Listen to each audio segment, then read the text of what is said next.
Hey everybody, Ann here, finishing up my iced coffee, and it's gonna be a beautiful day. Kind of hot, but not as hot as it has been. Getting my voice back. I've done all my chicken chores today, including Miss Peaches. Well, her name is Peach, but we've been calling her Peaches, so I don't know. Maybe she's Peaches for now. So I'm gonna show you a couple clips of her progress. This was last night. And as you can see, she is standing up and she's looking around, taking a couple steps. She's got a little limp because that one side is, it's her left side, it got tore down, in through the flesh, in through the muscle. So she's been pretty sore. But you can see she is able to bend down and peck at the ground from a standing position. She wasn't able to do that before. Look at that. Look at that. She would just go all the way down to the ground and kind of peck a little bit. But she's definitely trying to take some steps. And she's looking around, trying to kind of, engage with, the other chickens. She can hear them. She can see them. Look at that. Just a little limp, but that's okay. At least she's still trying to walk. It would warm my heart if she goes over to that water and takes a drink. Come on, girlfriend, you can do it. Definitely pecking around quite a bit. Look at that. Look it. Look it. Is she gonna do it?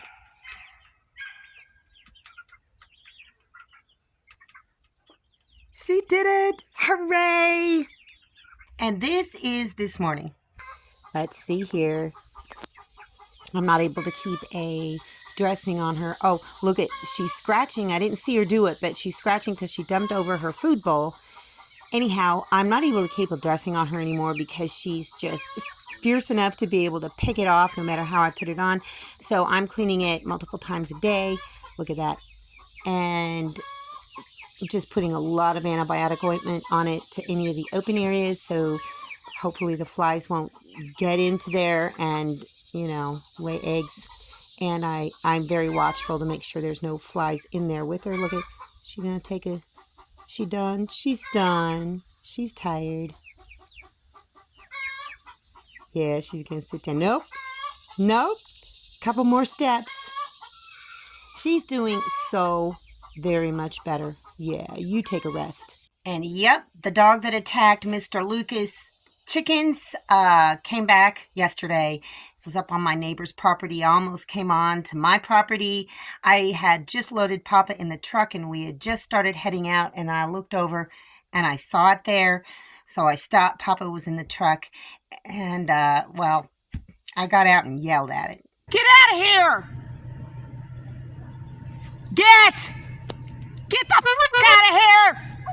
So I got my truck and went after it, and it was just kind of meandering out in the middle of the road, so I just kind of followed it. I followed it for a little bit, and I think it belongs to, well, it either belongs to a neighbor that lives out behind the corner properties lot, because I went out and I turned the corner and it went down a little country road, just kind of like meandered back home, I guess. So either the people own it and just let it run free, or they don't even know it's there and the dog has just set up residence there. She is a mama dog. Yeah, so I won't be doing any dog shooting anytime soon. She's probably got a litter of puppies out somewhere, and she's probably just trying to find food to feed them. I don't know. But so I yelled at it, and that's what I'm going to do. I haven't seen it back since. So somebody suggested shooting it with a BB gun. That is a possibility, because it wouldn't be a lethal thing, but it would be a sting sort of a thing to kind of train it to, don't come back here anymore. In fact, my mom called me and said, this is what you should do. So yeah, it's a mama dog, and many of the neighbors have seen it, so hopefully it won't come back. I'm just going to keep my fingers crossed. So a couple days ago, I had mentioned that I started a bin of some kind or a composting thing or whatever. I'm going to show it to you right now. I kind of hesitated at first because I wasn't really sure if it was going to work, but it seems to be working. Look at this. Yeah, it's a tote. And so what I did and how I got the idea to do this is when the roosters were out and before I put the other chickens in, there was like a small basin that had a bunch of food in it that had not been eaten. Well, I lifted it out and it was no longer food. It was the richest, most beautiful compost I've ever seen. And inside it was teeming, filled with black soldier fly grubs. Big, huge grubs. And they just completely decimated all of the chicken feed that was in there and ate it up and basically just became chicken food.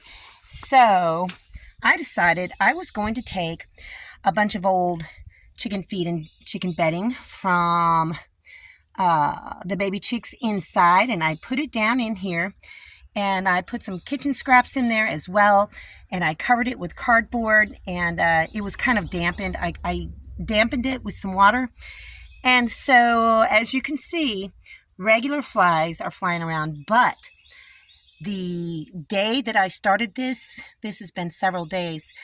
Within 30 minutes, there were an absolute ton of black soldier flies all over this thing. So, you see those right there? I think those are actual fly eggs. They are not black soldier fly. I had to redo the audio on this because actually what I was saying in the original video was incorrect.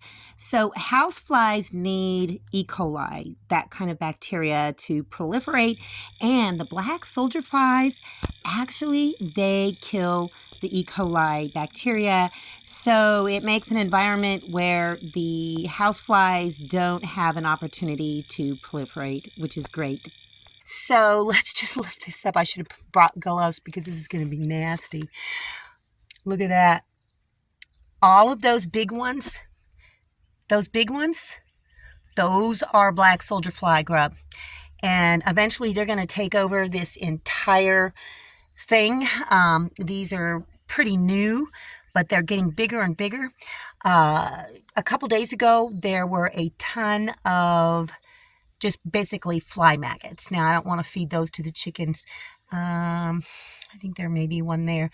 I don't want to feed those to the chickens because some of them carry tapeworms in them, and you don't want those to get into your chickens. But look at, some of them are getting pretty gosh darn big. Look, isn't that absolutely fantastic?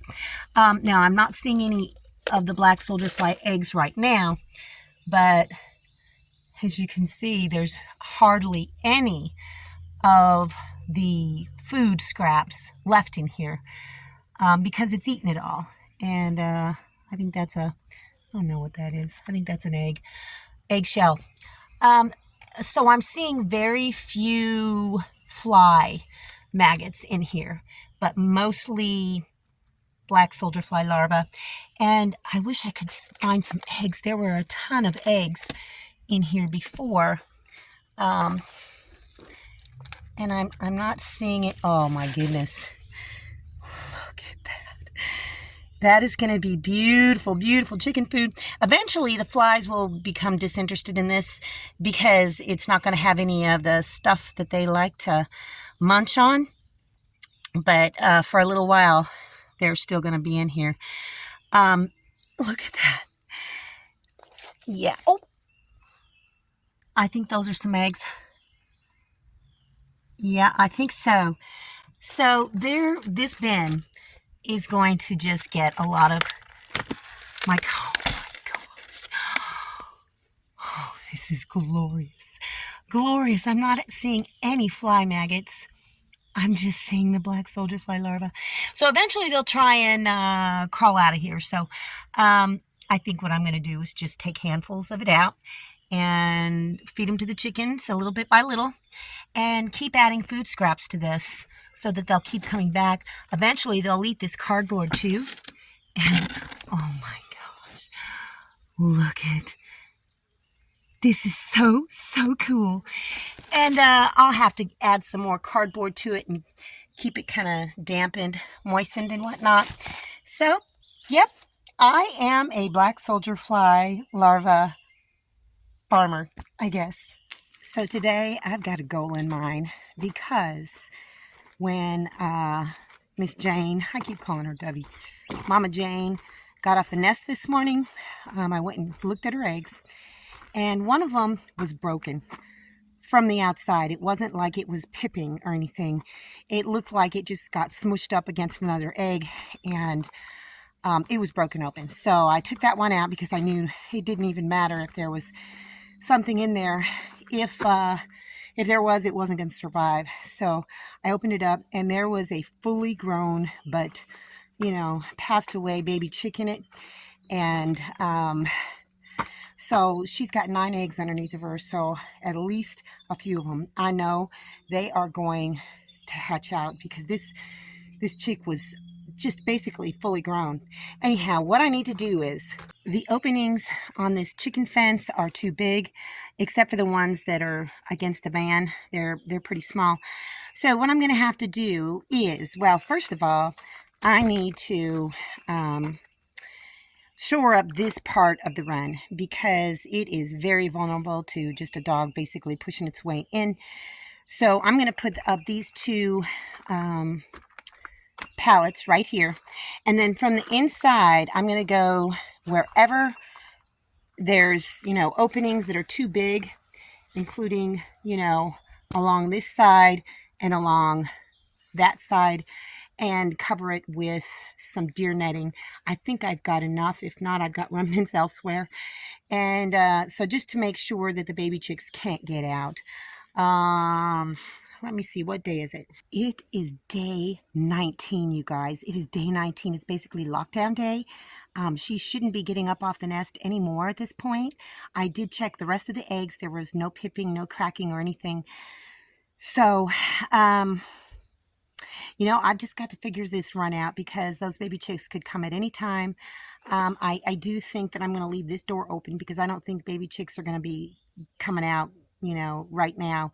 I need to figure out another way to block that off so I can keep mama and babies in for at least a little while, and so that they can't get out for the first few days that they're alive. So I got my work cut out for me. This video is almost 13 minutes long, way longer than I had intended it to be, but I got to talking about black soldier fly larvae anyhow, so I got to get out and start working on that chicken run, get this video done and uploaded so I can entertain all of you lovely people. So anyhow, that's all I got for you guys today. See you in the next video. Thanks for watching, everybody. I hope you enjoyed the video. Make sure you like, subscribe, hit the bell, and y'all have a good one.